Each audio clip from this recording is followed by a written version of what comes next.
Okay, so that was my spiel. Hopefully now everyone's joined the webinar that wanted to be here, and it's my pleasure to introduce today's speaker. And so we have Sam Tang. She is a program manager at the Great Lakes Commission.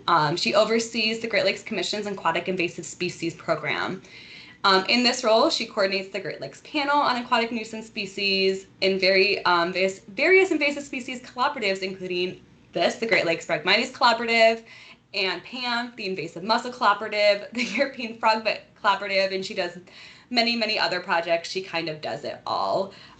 So prior to joining the commission staff in 2018, Sam attended Michigan State University, where they earned their bachelor's and master's degree in fisheries and wildlife. So thank you, Sam, for sharing your presentation today, and I will let you share your screen and take it away. Awesome. Thanks, Teresa.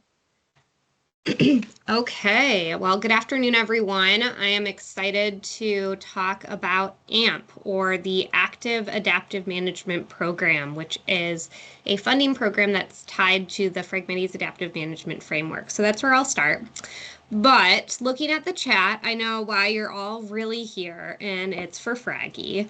So I thought I'd just do a little quick intro of Fraggy at the beginning. You can see that he has a little hidden secret page on the website. So Fraggy is our native Phragmites mascot, and he has lots of little jobs that you can find on our webpage. So I'd encourage you to check it out. This isn't the only resource that we have on our webpage. There's lots of them, but I will highlight him. And so he's going to be helping me out throughout the presentation. And you can see here's Fraggy getting amped up. Okay, so I'm going to start just with a little bit of background on Phragmites, just to kind of get us all on the same page on why this program is so important to us and why we're investing in it. So Phragmites is a species of grass, and there are actually native and non-native varieties. And so the invasive variety, the one that is not native to North America, is Phragmites australis, subspecies australis. And you can see from these two images just how robust this grass is. It can grow, 4 or 5 meters tall. It can form these really dense near monocultures where a lot of this is actually standing dead biomass, and so it forms these really thick, dense stands that are difficult to get through, for animals to get through, can have lots of impacts. So what are those impacts? Well, we tend to think of the impacts of Phragmites in 3 different categories, and one is how it impacts our water resources. So these stands can fill in low-lying ponds or ditches or other low-flow water areas, and they can actually reduce water levels and alter flow. They're really water reliant plants, and so they can suck a lot up and hold a lot and change the dynamics of a system. They also outcompete native wetland plants. This is an obligate wetland species. However, you'll often find it in non-wetland areas because it is really adaptable to new areas, which gives it that kind of competitive advantage. And so some of the non-traditional areas you might find it in are along roadways, along other rights of ways like railroad tracks, in low-lying areas, just kind of near more permanent wet spots, anywhere that has really kind of seasonal inundation with water is a good place for this plant to grow. So we also think about impacts to wildlife. So while Phragmites does have some ecosystem services that it can provide, it in general doesn't provide suitable habitat, especially when we're thinking about some of our endemic species or ones that are only found here, and then ones that might be threatened and endangered, such as some of our native reptiles and amphibians. In these large patches, it's been found that they support fewer insect species and replace critical habitat for marsh nesting birds. And then finally, how does this impact our way of life, or how does it impact people? Well, one of the big ways is that it can obstruct our access to recreational activities. So if you're a duck hunter, if you're a boater, if you like to just look at water, this is something that is likely going to be impeding that for you.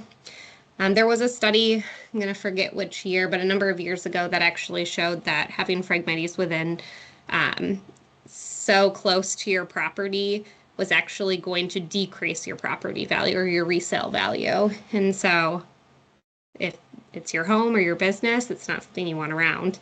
Also something you might not want by property that you own, because these dent stands, when they get dry, they cause a buildup of debris that can be fuel for a fire. And when fires do catch in these areas during the right conditions, they can be quite intense. And then there's also hazards to infrastructure and to other like right-of-ways, vehicles. So roadside stands can be blocked, so our sight lines, they can block safety equipment, like this fire hydrant you can see. The Phragmites had to be cut back around it so that it was accessible. We've seen it growing up in like right-of-ways where it's blocking signage or other kind of safety equipment. We're based in Michigan, in Southeast Michigan, and we have a freeway that goes underground, and it's probably, I don't know, 20 feet down. And I've seen at the bottom of this freeway, it's all concrete, Phragmites growing up out of a crack. So this thing can grow just about anywhere. And so this, the impacts that it has, is one of the reasons why we want to control it, why we want to reduce its abundance within the Great Lakes and beyond. So one thing that tends to be a common theme between a lot of invasive species is that they're really resource intensive to manage once they're established. And Phragmites is unfortunately fairly wide established throughout the Great Lakes Basin, more so on the southeastern portion of the basin, but we're finding more and more populations every year in Wisconsin and Minnesota and northern Michigan, unfortunately. There's a lot of management going on. So we've been dealing with this species for decades at this point. And the one thing that all of the management techniques that we currently have at our disposal have in common is that they're really resource intensive. So they take a lot of time, they take a lot of effort, and they take a lot of monetary capacity as well. And so some of those techniques are herbicides, so putting different chemical treatments on to reduce their growth, doing some mechanical removals like mowing, doing other types of removals from site like fire. So fire can also be a tool in our management, not just a hazard. And then doing hydrologic manipulations to essentially drown out the plant. Another thing that these management techniques have in common is that they don't always work the same across different site conditions, and we want to kind of understand why that is. This is something that creates a lot of uncertainty and really prevents managers from implementing the most effective and efficient management techniques that they can.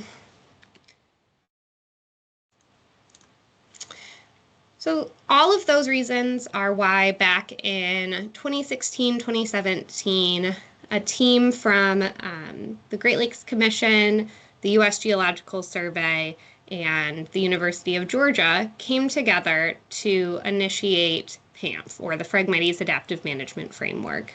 And essentially what PAMF does is it takes all of the information from all of the management techniques that are being implemented on the landscape, and through a systematic model and series of different tools and templates and standardized monitoring and management techniques, we learn from it. And then out of this model comes management guidance that then goes back to managers on the landscape and helps them make the best decisions based on real science from across the basin on what's likely going to be the most impactful for managing Phragmites at their specific sites. So this is what the cycle looks like, this what we call an adaptive management cycle from the participant standpoint. And so first, a participant is going to go and enroll a site of Phragmites that they intend to manage. So this can look like a couple acres that someone has if they're like let's say a wetland manager and Phragmites has invaded a portion of the wetland, or this can look like a roadside ditch that a Department of Transportation employee enrolls, or we've even had folks enroll Phragmites that's growing within their yard, and they want help figuring out how to control this. And so a site is enrolled, which just means we map out the boundaries and you answer a couple questions about the management history on that site and what the site conditions are, so what kind of habitat should this be if Phragmites wasn't invaded. And then there's some standard monitoring protocols. These monitoring protocols are meant to be a combination of robust, but also easy to implement so that anyone with very minimal training can go out and monitor them and utilize them for monitoring. So monitoring just happens once a year in July. And so each July, managers go out to their enrolled management units and they figure out basically how robust the Phragmites is at that particular site. That information then goes into our predictive model. And the predictive model is then run, and then an output of that is management guidance. And so then that guidance is then redistributed back to all of the managers who have management units that were enrolled and monitored that year. And then it's up to them to decide how to carry out those management actions. And so this is a cycle, and so it starts over the next year in July with the next round of monitoring, which then goes to the model, and now we have this before and after look or monitoring management package, so we can better understand how that specific management action or series of actions that was implemented at the site reduced Phragmites and how much did it cost. So overall goal of PAMF, we have all of these uncertainties that exist currently. There's not a lot of ways in which we can share knowledge for effective techniques. We want to make sure that what we're doing, how we're spending these really limited resources that we have is in the most effective way possible. And so, by introducing the PAMF model, which again is this predictive adaptive management model, we're able to learn from what managers are doing and create a system by which we're able to use that information to update our model, reduce uncertainty, and these are going to be tied to specific management combinations, which I'll talk about shortly. And then eventually, what we're able to do is we're able to develop best management practices for different site conditions. And so each year of this PAMF cycle, the model improves just a little bit more and a little bit more until the model will eventually stabilize, and we're going to have a really concrete and robust set of best management practices that are going to be available to the region. Well, PAMF has been ongoing since 2017 was the first year. We started planning in 2016, but AAMP was new last year in 2024. And so why AAMP? What is AAMP? That's what I want to spend the rest of today talking about. So these are the management combinations that PAMF is meant to learn from. So I'll just kind of walk you through this table quickly.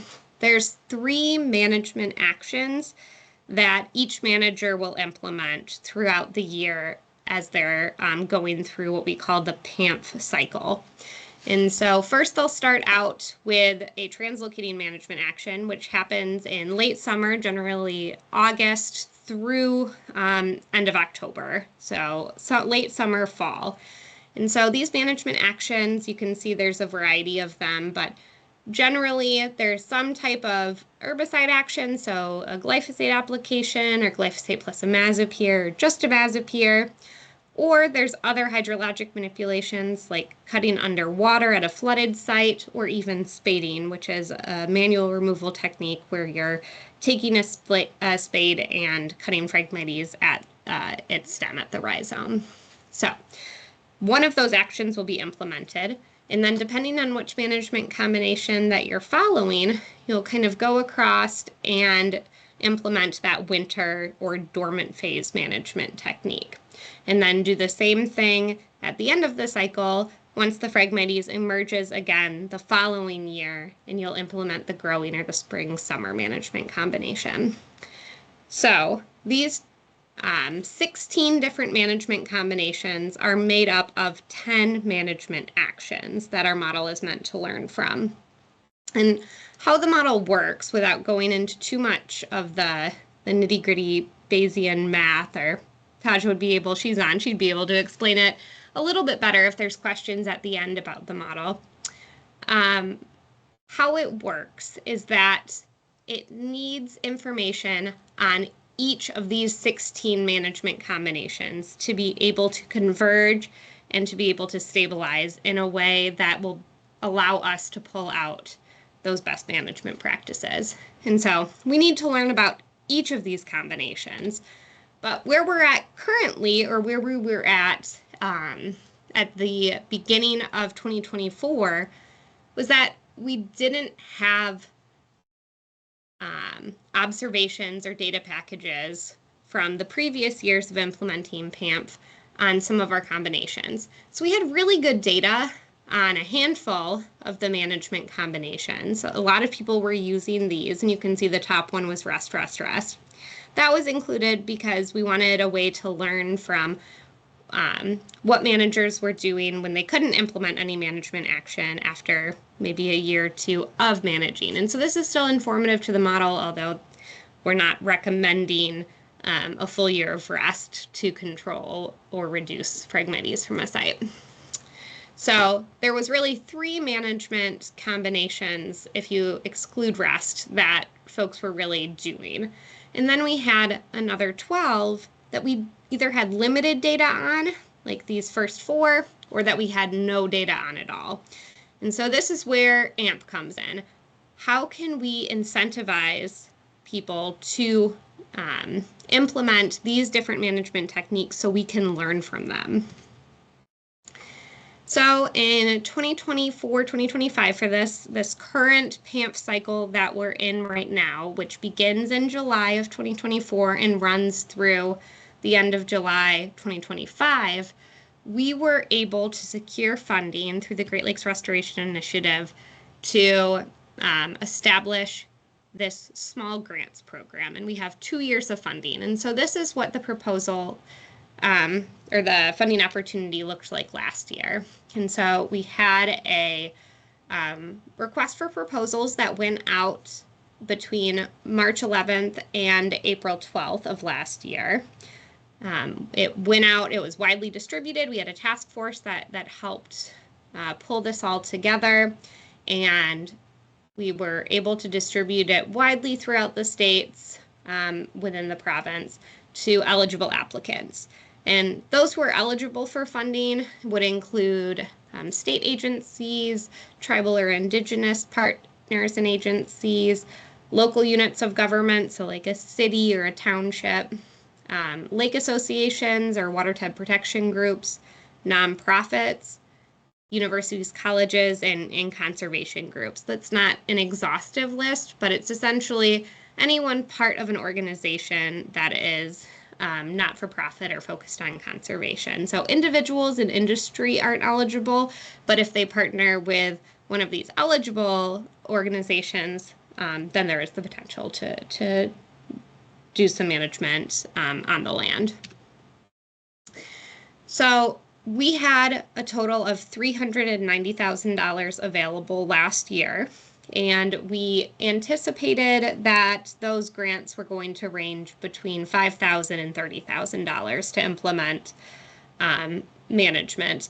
However, we weren't putting a cap on that, so applicants were able to apply for as much money as they wanted under that $390,000 cap. Then again, this project period, it began July 1st of 2024, and it's ongoing currently and will run until the end of 2025.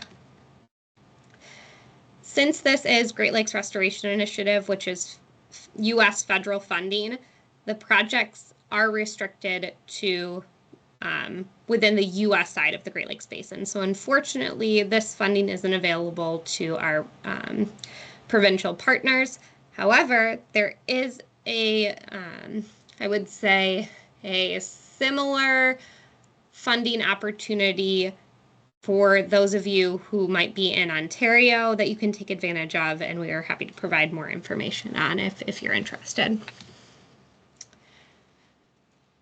So the funding for this, while it does come from GLRI, or the Great Lakes Restoration Initiative, it is through an agreement that the Great Lakes Commission has with the U.S. Geological Survey. And so what this agreement set out is that between the first and second year of funding, we would have approximately $550,000 to dedicate to this effort. I do want to quickly acknowledge, and I know some of you are on the call, the task force, who was a set of 7 representatives from state, tribal, and provincial agencies who helped us develop the proposal, review all of the proposals that came in, develop the request for proposals, review the proposals, and make recommendations on which proposal should be funded. And so task force representatives met 4 times between December 2023 and May 2024. And as you'll soon find out, just a little teaser for the end of the presentation, there is another funding opportunity coming out, and the task force is actually meeting next week, once again, to develop that RFP. So we put out the RFP. We had a lot of proposals come in, and we were really excited. We were able to fund 17 different organizations within this first round of funding, and that included a total of 70 management units. And so you can see from the map here that 44 of those management units were in Michigan. We have 12 that were in Wisconsin, 4 that were in Illinois, 5 in Indiana, 2 in Ohio, and 4 in New York.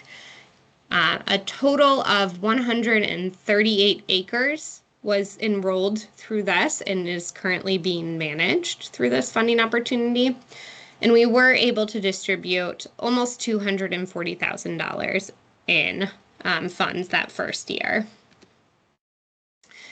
So you can ignore the colors on this map, but this is where all of those management units currently are. And so you can see that a lot of them are in more coastal areas. Some of them are a little bit more inland, but this is where all of the money was being directed to within the basin. Just breaking it down a little bit further. So we had the most money go to Michigan, which made sense because we had the most management units focused in that area. And then in descending order from Wisconsin, Indiana, Illinois, New York, and Ohio.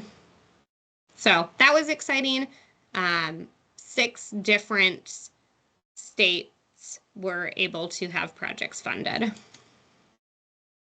And I will mention, let me just go back to this map, that the 17 different organizations that received funding, they varied from local conservation groups, from SISMAs, from different conservation districts, from more grassroots NGO organizations, and even some more national groups as well. So what did we learn? The kind of whole point of this, well, really it has kind of dual purpose. One is to control Phragmites. That's obviously our kind of end-all be-all goal. But increasing our knowledge and filling in those gaps in our PAMF model. And so we're on track to learn quite a bit. Most of the management at least the most manager, how do I want to say this? The combination that is being most utilized this year is applying glyphosate in the fall, resting this winter, and applying another round of glyphosate herbicide next spring or summer. And so we had 25 management units participating in this funding opportunity that are implementing that combination, which is great because, as you can see, before this, we didn't have a single observation. And so we are getting a lot of great data on that management combination. The next most popular was implementing an application of imazapyr, which is a different herbicide, in the fall, and then resting for the remainder of the year. We're getting an additional 13 observations to the 9 that we already had, and so now we're anticipating a total of 22 new data points to add to our model. If you think back to how many management combinations we were hoping to learn from, there were 12. However, we have 6 different management combinations that we're learning from. So there are still some gaps that remain after this round of funding. One other thing which is important in terms of our model learning is what the site conditions look like. And one of the things that the model is meant to learn from is how much Phragmites, or how robust the Phragmites is within each management unit. And so we want to conduct these management techniques and these management actions at sites that have a lot of Phragmites and at sites that don't have a lot of Phragmites, and kind of everywhere in between. And so we'd like a pretty even spread between these. And you can see that we were getting a lot of sites that had kind of on the higher end of Phragmites, and we were getting quite a few still that were less invaded. And so this is really great. This is exactly what we wanted to see. So before I get into next year's funding opportunity, I really just want to give credit to everyone who applied and received funding this way. We've had such good participation, and we were even able to, as staff, to get out and to help with the initial monitoring and enrollment of some of these sites. You can see that our friends from the city of Goshen in Indiana, they even created this signage that they were able to put out at all of their Phragmites locations to do a little bit of education, but also to make sure that nothing happened at these units where they were conducting Phragmites work on. Over in East Tawas, Michigan, you can see a local conservation group was able to implement and is currently working on implementing some spading activity on their beach. Over in Wisconsin, one of our DOTs enrolled a number of sites along roadways that you can see were pretty difficult to navigate through, but they did it. They're doing a great job, and they're on track with their management as well. We have a really great group over in Racine, Wisconsin that is mostly made up of volunteers, and they're working in parks within the city to control invasive species, and one of them that they're starting to unfortunately see more of is Phragmites. And so this was a really good opportunity to get them out there, to get them into the field and provide them with some additional resources to control this nuisance plant. Over in New York, there's a handful of management units there, and they have some really unusual sites. This is at a park that actually you can go and dig for fossils at, so that's a pretty cool area. Another site over in southeast Michigan, there's a lot of Phragmites, unfortunately, in this area, and so they were able to enroll a handful of sites that they had to kind of start chipping away at that problem and contribute to data. Whoa, skipping ahead a lot. So a lot of management's happening. We've had some manual removal and clearing. We've had a lot of herbicide applications happening, and we really appreciate all of our, what we're referring to them as AAMPers this year. They're only halfway through their management cycle, but they're doing great, and we're really excited about everything that they were able to do through this funding opportunity. Just a couple more. So This is out at the Conneaut Port Authority, and they were just the nicest folks. And so we were able to get out into the port, and they have quite a few stands of Phragmites, and they're doing some really interesting treatments using drones. And so they're actually doing an herbicide application using drone technology. And then we have some folks at the County of St. Clair County Parks and Recreation, and then over in Waterford, Michigan, our friends with the Conservation of Waterford Lands.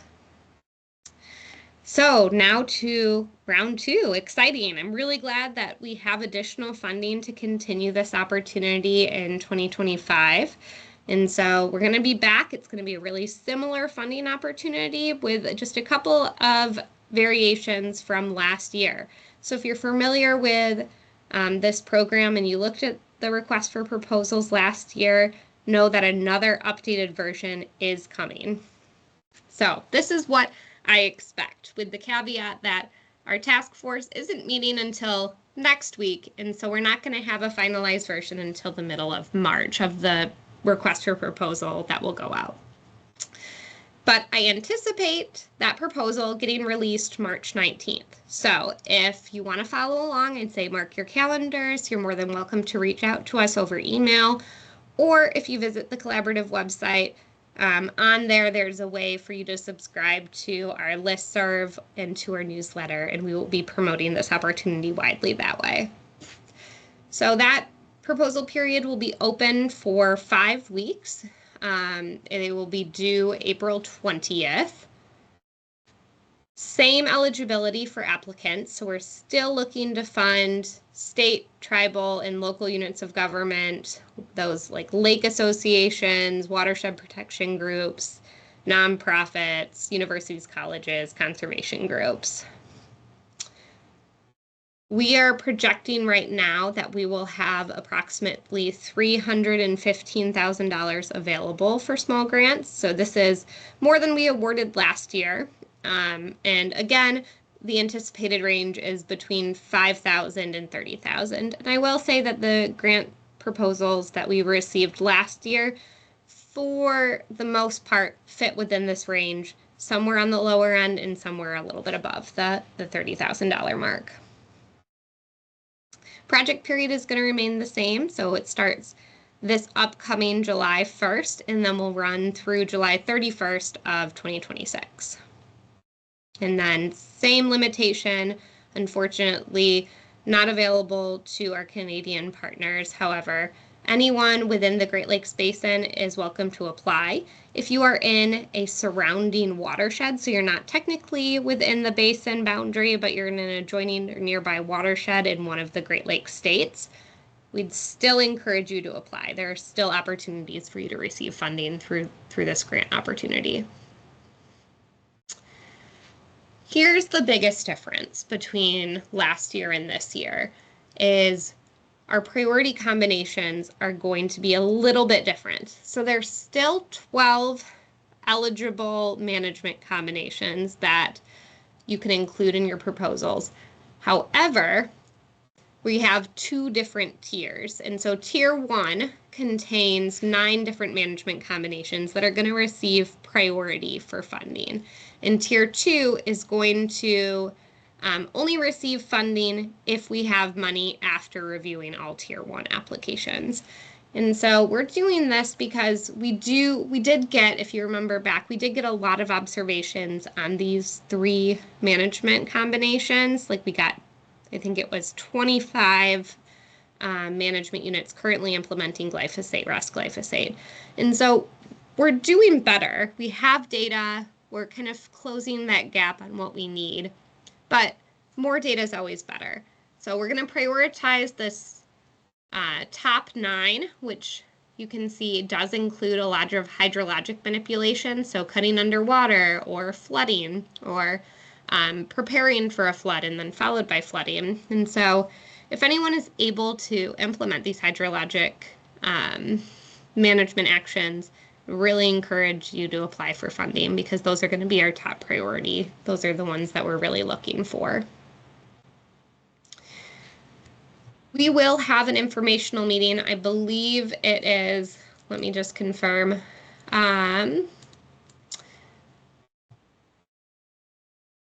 It's going to most likely be, and again, we'll advertise this, March 26th.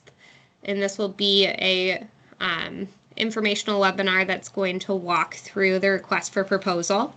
However, I just wanted to give you kind of a high level of what's going to be included in there. And one of, I think, the questions that we get the most is what expenses are eligible? So what can this grant opportunity pay for? And one thing that we're really glad that we're able to pay for is salary and fringe benefits. And so we're able to pay you to actually go out and implement this work. So salary is something that can be covered. We're also able to cover the purchasing of management supplies. And so this could be herbicide, this could be PPE, this could be applicator supplies, other things like that. We are not able to cover, okay, sorry, I just wanted to, I'm jumping ahead, but we are not able to cover the purchasing of large equipment. However, you can rent that equipment or work with a contractor and hire them out to do some of this work.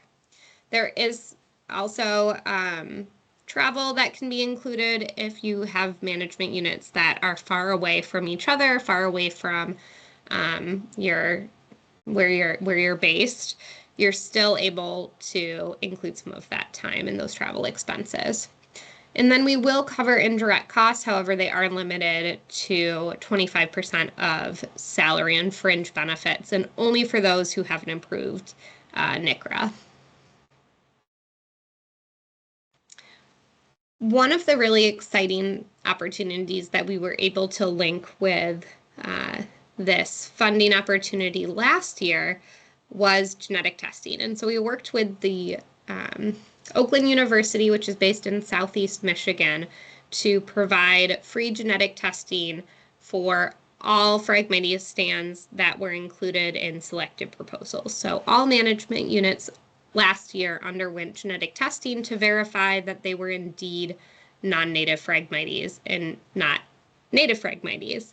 And this was really helpful because what we found is that most people were identifying them correctly as non-native Phragmites. They were exhibiting, this invasive quality, forming these dense stands.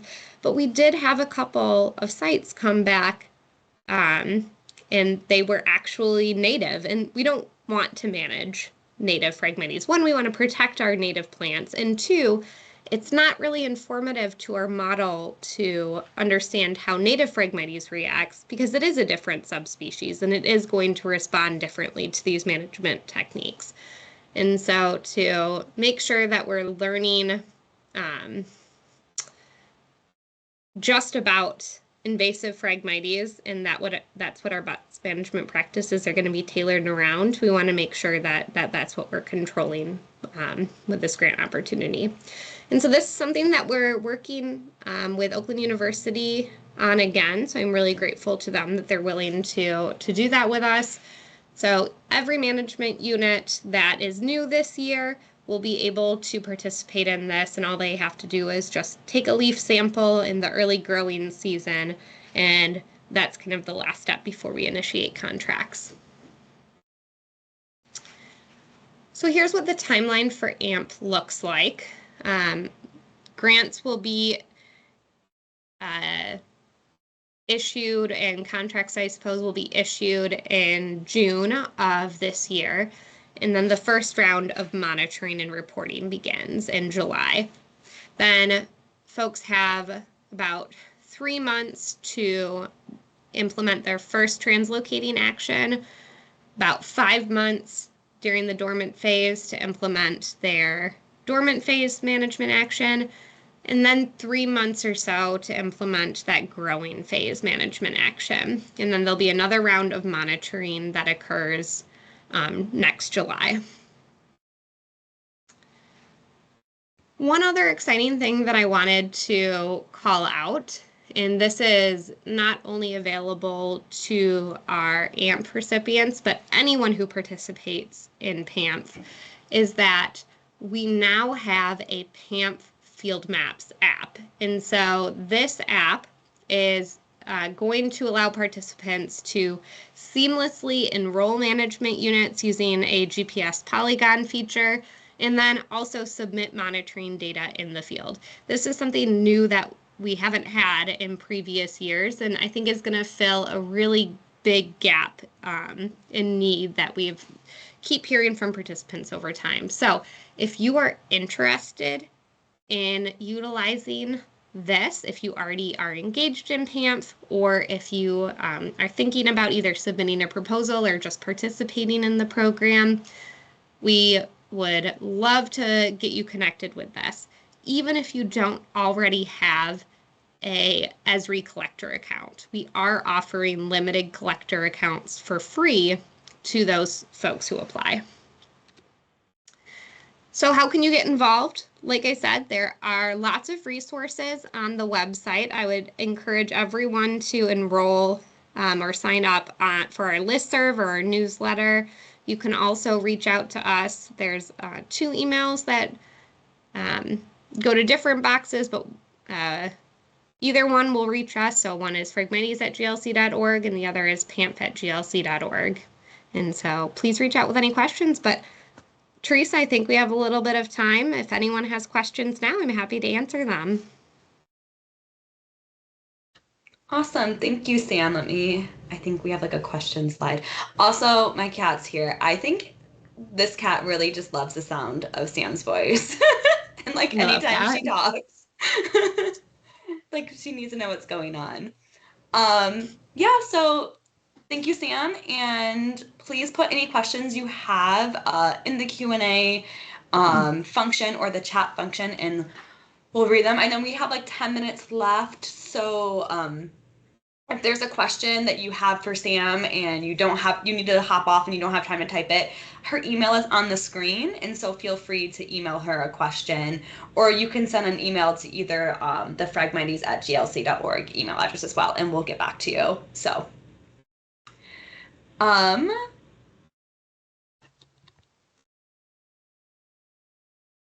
okay, we have a question about a study and if we're familiar with it. So I'm not going to read, this is very long, I won't read it, but it's a study by Rooney and Robichaud, which are, big actors in the Phragmites game, about the effects of management on established species, basically how management actions and their efficacy on the environmental and economic cost is sometimes debatable. So I don't know if you have any words for that, Sam, but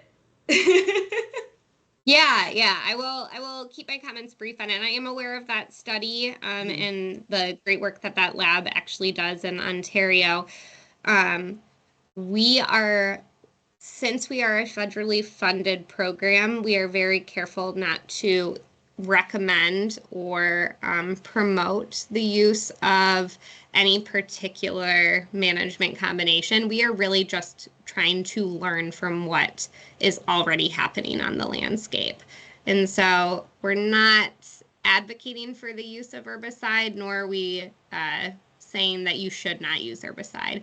We are just trying to find ways to better understand how the techniques that are already being utilized on the landscape are effective, not whether they're necessarily net benefit or otherwise. But that's a good point, and I think, yes, everyone should make sure that they're aware of what they're doing when they're doing it on the landscape and feel comfortable with that. But no recommendation for or against either way. A question that if we had AAMP recipients from last year that were funded, do they need to reapply again for the 2025-2026 funding cycle? That is a great question. So yes, you will have to reapply, but yes, you are eligible still, even for those same management units. And so hopefully the process will be even easier than last year, we do have a template that is now fillable, thanks to Taja. So she created that to make the process a little bit easier for applicants.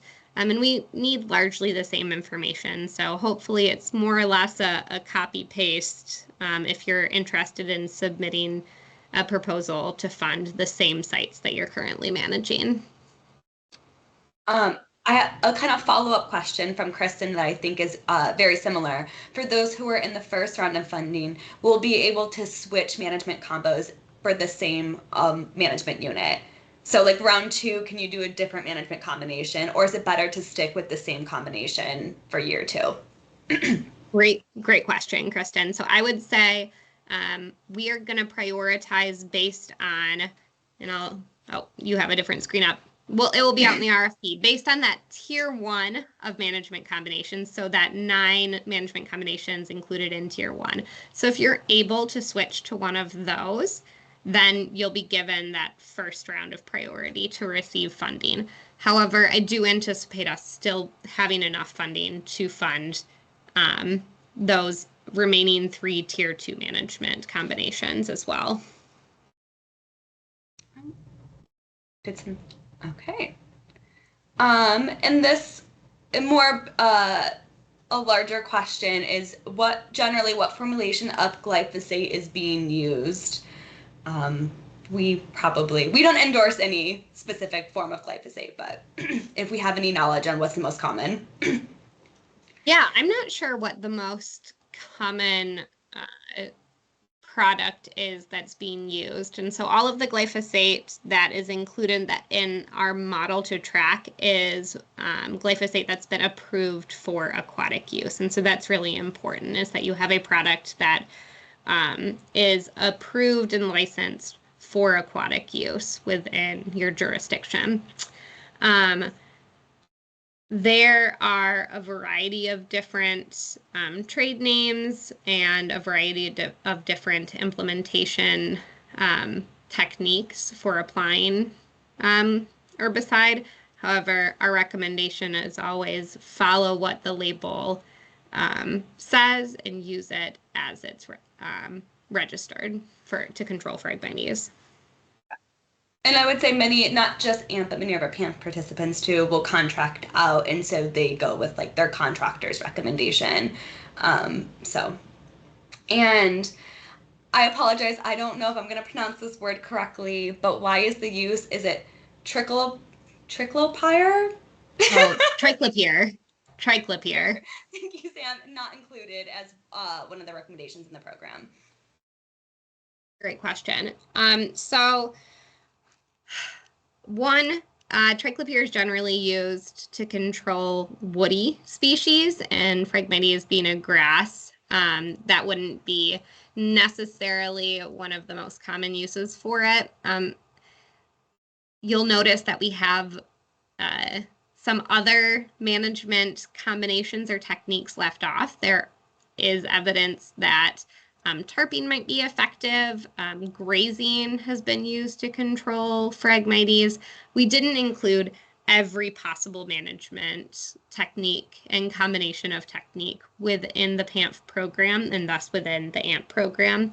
And that goes back to when the program was under development, the initial PAMF program back in 2016, 2017.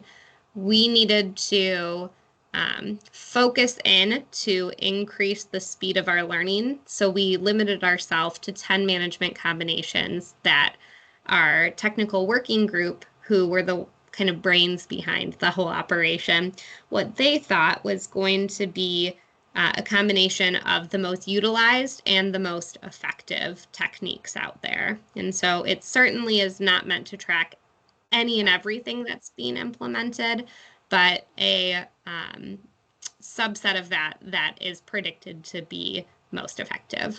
But great question. And I'll note too, if there's a management technique or like a brand new research paper, we have a management technique page on our Great Lakes Phragmites Collaborative website that includes a lot of different techniques, tarping and burning and grazing. And so if you see something that we could add to that, we are constantly updating those resources. So you're welcome to like email us if there's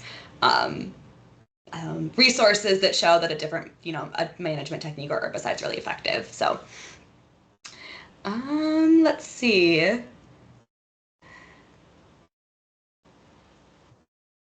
This is from Heather. In Canada, we are now approved for Habitat Aqua, which is an imazapyr, mixed with a water-safe surfactant to manage Phragmites in wet areas. Glyphosate has still not been approved. Are you finding that glyphosate is more common than imazapyr? First, hi, Heather. Hope you're doing well. And yeah, that's a really great question. So in our US sites, I think we're still finding that glyphosate is probably the more commonly implemented herbicide, at least within PAMF. However, I think imazapyr is kind of, I'm sorry? I would say I think it's cheaper too, right? Glyphosate than imazapyr. Yeah, it is cheaper. And I think imazapyr is kind of gaining popularity, but I think a lot, at least anecdotally, what I've heard from a lot of managers is that one, the cost of glyphosate is more desirable, but also its non-target impacts are less, and so its use in sensitive areas is generally more preferable than imazapyr, which kind of does that scorched earth effect. So its efficacy, I think we're still trying to see, long-term efficacy of the use of one or the other or a combination of both. But yeah, glyphosate still remains the more popular option in the US. And hopefully that's something we get out of PAMF will be, the different effectiveness of the two. So, and Heather says hi. Any other questions? I think Nicola's helping me check both the chat and the Q&A together. So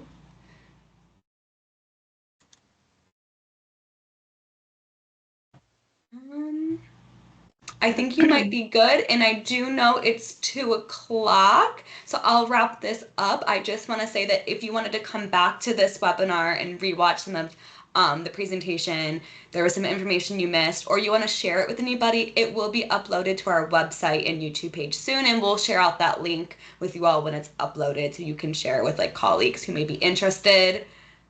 And then our last pitch is we have our March webinar registration is now open. And so going back to the Canada side for this one, and we're going to be hearing from Michael McTavish at the University of Toronto, who is going to be providing an update on the biological control project that they've been doing in Ontario. He provided us a webinar, I think, back in 2022, and so we have about a good 3 years worth of updates to hear from him. So I know I'm very excited. If you're interested in this, it should be a really good webinar, and the registration is on our website, or you can use this QR code or that bit.ly link, and it will also take you to it. So, and I'm just going to say thank you for watching. We had lots of good participation today, lots of good questions, and I appreciate you all coming to the webinar and making this a really good first webinar of 2025. And thank you, Sam, for being our first presenter of the year. So, great. Thanks, all. Thanks, Teresa. Yep. Take care, everyone.